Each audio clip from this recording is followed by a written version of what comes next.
우리가 수요 예배 때마다 데살로니가 전서를 쭉 우리가 맨 처음에 했죠. 그리고 그다음에 갈라디아서, 그죠?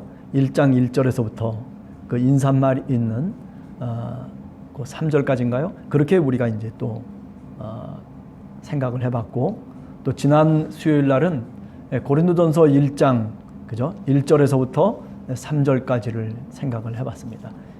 앞에 있는 인사말을 우리가 하나하나 다루면서 인사말이 얼마나 중요한 것인지, 그 인사말 저 뒤편에 있는 바울의 언어들을 우리가 좀 더 궁리해보고, 그리고 은혜를 나눴었습니다. 오늘 역시 고린도전서와 비슷한 인사말을 고린도후서 1장 1절에서부터 쭉 하고 있죠. 네. 자, 오늘은 일단 지난 시간에 고린도전서를 했던 내용과는 조금 다르게 다른 내용들을 갖고 잠깐 얘기해 보려고 합니다. 우선 첫 번째는 그리스도 예수의 사도된 바울, 이렇게 얘기하고 있죠. 그죠? 이 바울이라고 하는 이름은 일종의 로마식 이름이라고 얘기할 수 있어요. 그럼 바울의 이름이 또 다른 이름이 뭐가 있죠? 사울이라고 하는 이름이 있죠. 그 사울이라고 하는 이름은 유대식 이름입니다. 그래서 저 예루살렘 가마리엘 문화에 가서 사도행전을 보면 유학을 하고, 그리고 거기서 율법을 공부한 바리새파 사람 중에 바리새파 사람이라고 그렇게 얘기할 수 있죠. 그런 사람이 사도 바울이다, 이렇게 얘기할 수 있죠. 그래서 태어날 때부터 이미 일반적으로 저 디아스폴라 유대인의 경우에는 이렇게 로마의 이름하고 그리고 유대의 이름을 동시에 같이 사용했다, 이렇게 얘기할 수 있습니다. 우리가 보통 잘못 알고 있는 것 중에 하나가 뭐냐면, 회심하고 난 다음에 사울이 바울이 됐다, 이렇게 이야기하는 사람들도 있지만은 사실은 그런 건 아닙니다. 원래 태어날 때부터 로마식 이름하고 유대 이름을 같이 사용하고 있었다. 그러니까 바울이 부활하신 그리스도를 만나기 전에도 역시 바울과 사울이라고 하는 이름을 갖고 있었고, 또 부활하신 그리스도를 만나고 난 다음에도 역시 사울과 바울이라고 하는 그런 이름을 사용했다라고 그렇게 생각하시면 되겠습니다. 그러나 이방 세계로 넘어가기 시작하면 그때부터는 이제 사울이라고 하는 이름을 쓰지 않고 바울이라고 하는, 그래서 13장에서부터 이제 1차 선교행, 2차 선교행, 3차 선교행 하면서 그때는 다 이름이 뭐냐면 바울이라고 하는 이름을 이제 사용하게 된다, 그렇게 이해하시면 되겠다 생각합니다. 자, 그리고 그 다음에 두 번째 생각할 수 있는 것은, 오늘 성경 말씀을 보면 사도된 바울과 형제 디모데는 그렇게 되어 있거든요. 그러니까 사도 바울은 신앙이라고 하는 것을 혼자 독불장군식으로 신앙생활을 했던 사람이 결코 아니죠. 자신이 선교 상황 속에서 깨닫고 그리고 분명하게 알고 있었던 복음의 진리에 대해서 많은 사람들에게 전파하면서 제자도 삼고, 그리고 심지어는 형제라고 부르면서, 오늘 디모데의 경우에도 사실은 제자가 아닙니까? 그런데도 형제라고 부르면서 가깝게, 말하자면 같이 한 공동체를 이루면서 선교의 활동을 하고 교회를 이끌어갔다라고 그렇게 말씀드릴 수가 있는 거죠. 그 인사말이 끝나자마자 뭐라고 얘기하냐면 찬송하리로다. 제일 먼저 하는 말이 할렐루야, 히브리 말로 얘기하면 할렐루야를 먼저 하는 거죠. 하나님께 대한 찬양을 돌리고 있습니다. 그러면서 왜 그러면은 누구를 찬송하고 찬양한다라고 그렇게 얘기하고 있냐면, 우리 주 예수 그리스도의 하나님. 네. 그리고 그 하나님은 누구냐면 자비의 아버지. 그리고 그 하나님은 뭐라고 되어 있어요? 모든 위로의 하나님이시니, 이렇게 얘기하고 있어요. 이 고린도 후서에서는요, 이 말이 위로의 하나님이라고 하는 말이 굉장히 중요한 말이에요. 하나님이 위로의 하나님이다라고 하는 것, 그래서 세상 속에서 하나님이 자신의 모습을 드러내는데 누구를 통해서 드러내십니까? 예수 그리스도를 통해서 드러내시죠. 그래서 예수 그리스도가 이 땅에 오셔서 우리들에게 하나님의 모습을 드러내 보여주시는데, 그런데 그 하나님의 모습은 다른 것이 아니라 세상 속에 살아가는 사람들, 버려진 사람들, 병든 자들, 그리고 쓸모없는 사람들에게 가까이 오셔서 위로를 선포하고 계시는 거죠. 그죠? 우리가 이사야 40장 1절 이하에 보면 이사야 선지자를 통해서 제2 이사야가 시작되면서 뭐라고 선언을 하냐면 내 백성을 위로하라. 그렇게 선언을 하고 있어요.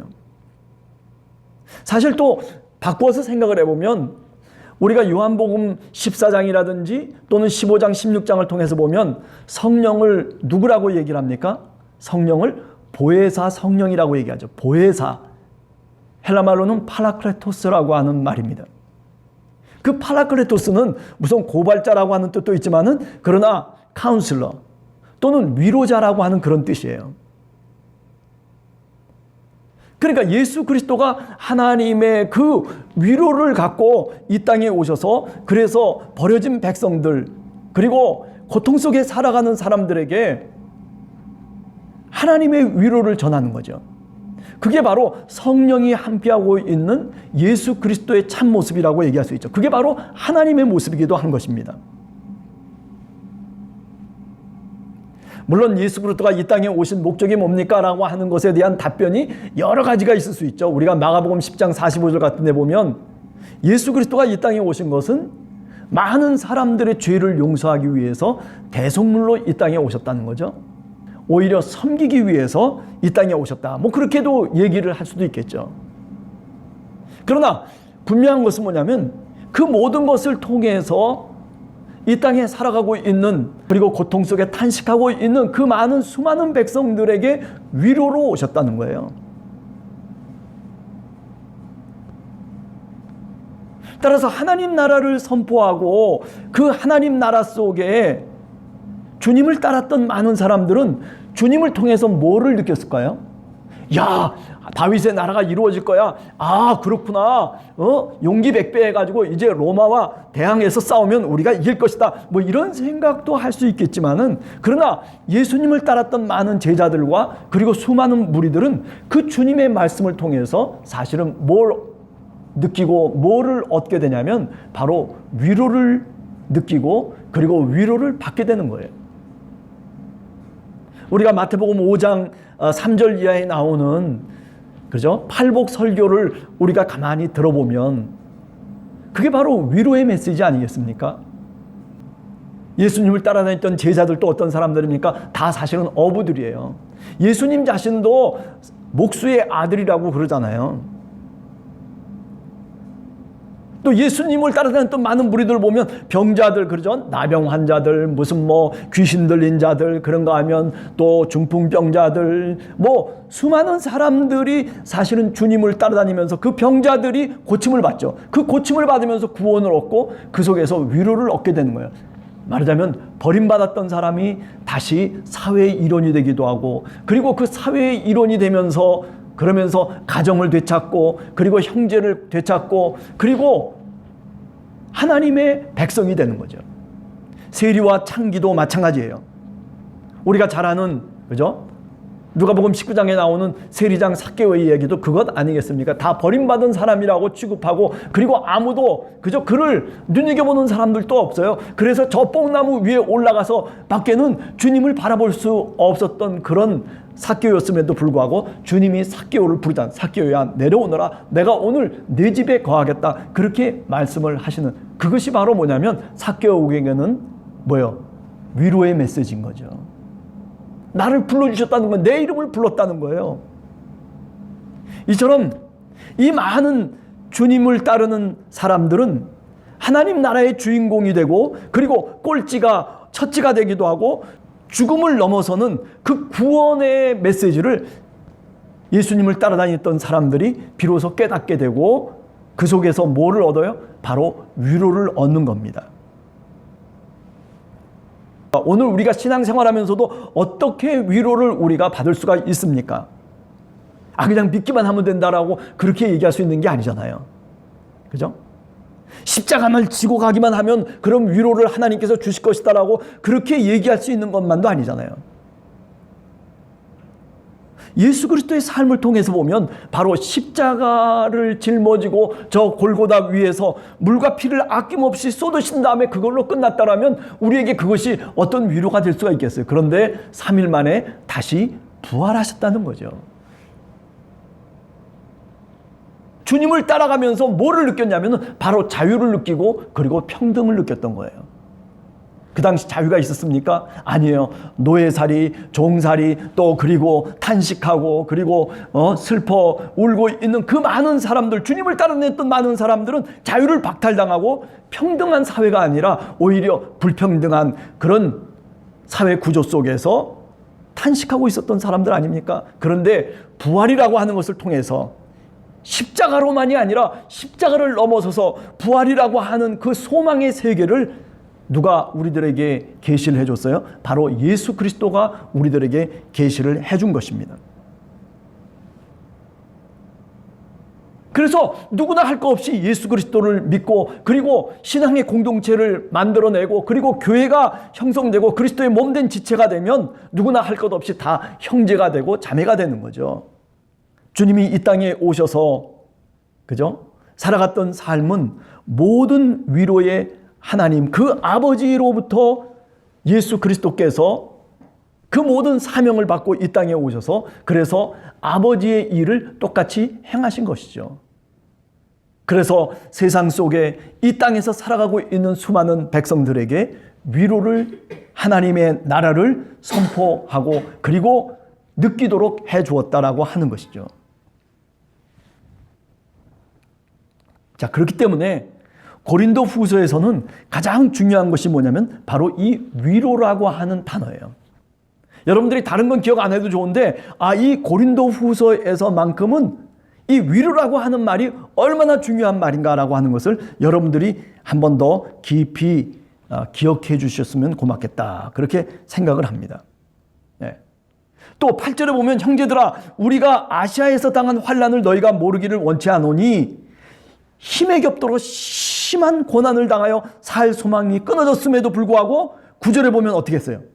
9절에 보면 죽은 자를 다시 살리시는 하나님만 의지하고 그래서 그 사형 선고를 받았던 그 죽음으로부터 다시 부활을 경험할 수 있게 되었다는 거예요. 네. 그것이 바로 뭐예요? 바로 위로라고 하는 거죠. 네. 1장 7절에 보면 너희를 위한 우리의 소망이 견고함은 너희가 고난에 참여하는 자가 된 것 같이 또한 위로에도 그러할 줄을 알미라 이렇게 얘기합니다. 네. 고난이 있기 때문에 위로가 더 강력해지는 거죠. 네. 그죠? 고린도 후서를 읽어보면 정말 참 사도의 기준이 뭐냐? 그것은 고난이라고 하는 것을 이야기하고 있어요.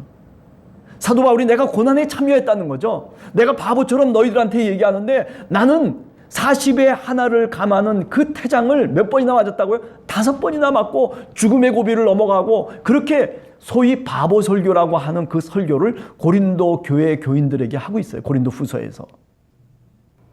고난을 받는 만큼 하나님이 우리를 위로로 이끌어 가시고 있다는 거죠. 십자가를 지는 만큼 그 부활의 소망을 더 강력하게 우리들에게 하나님께서 주신다라고 하는 그런 확신을 사도 바울은 하고 있는 겁니다. 가짜 하나님의 일꾼들이 광명의 천사처럼 변장을 하고 나와가지고 그리고 많은 사람들을 미혹하는 그 사람들, 그러나 그 사람들을 분별할 수 있는 기준이 뭐냐면 사도 바울은 이 고린도 후서에서 뭐라고 얘기하냐면 고난에 참여하고 있느냐라고 하는 것을 갖고서 판단을 하라는 거예요. 네.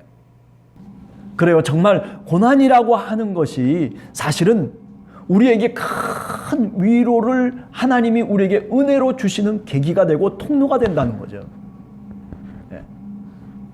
그렇다고 해서 주님 저에게 고난을 주십시오 라고 그렇게 기도하고 싶은 사람은 아마 아무도 없을 거라고 생각해요.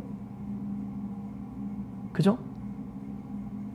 그래요. 고난이라고 하는 것은 시험이라고 하는 것은 인간이 어쩔 수 없이 짊어지고 가는 그런 죄짐이라고 생각해도 틀림없을 것 같아요. 누가 고난을 당하고 싶어서 고난을 당하겠습니까? 누가 힘들게 탄식하면서 슬퍼하면서 눈물을 흘리고 싶어서 흘리겠습니까? 그런 건 아닐 거 아니에요.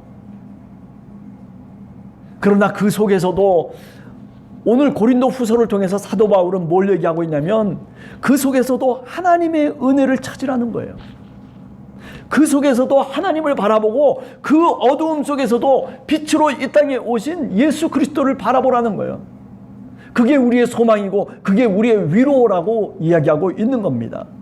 다른 거를 찾아보지 말라는 거예요. 뭘 어떤 거 저런 거 사람을 찾고 뭐 또 다른 어떤 돈을 찾고 뭐 이런 거 저런 거를 찾으면서 위로가 될 듯한 것들을 우리가 그렇게 신뢰하고 그것을 붙잡으려고 하지만은 그러나 아니라는 거죠. 오늘 이 고린도 후서 1장 1절에서부터의 내용을 보면 그게 아니에요. 예수 그리스도 우리 주님이 우리의 위로가 되신다라고 하는 거죠. 그 위로는 바로 하나님이 주시는 위로예요.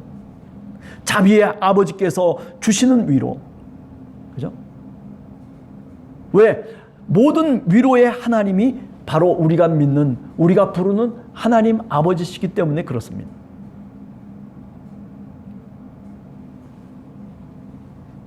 한 주간을 저희들이 살아갈 때에 그래요. 어디서 다른 위로를 찾으려고 하지 마시고, 그죠? 예수 그리스도를 바라보면서 주님 안에서 좀 힘들어도 주님 안에서 위로를 찾을 수 있는 그런 여러분과 우리 함께하는 교회 성도들이 되시기를 간절히 주님의 이름으로 축원합니다. 네. 같이 우리 기도하고 마치도록 하겠습니다.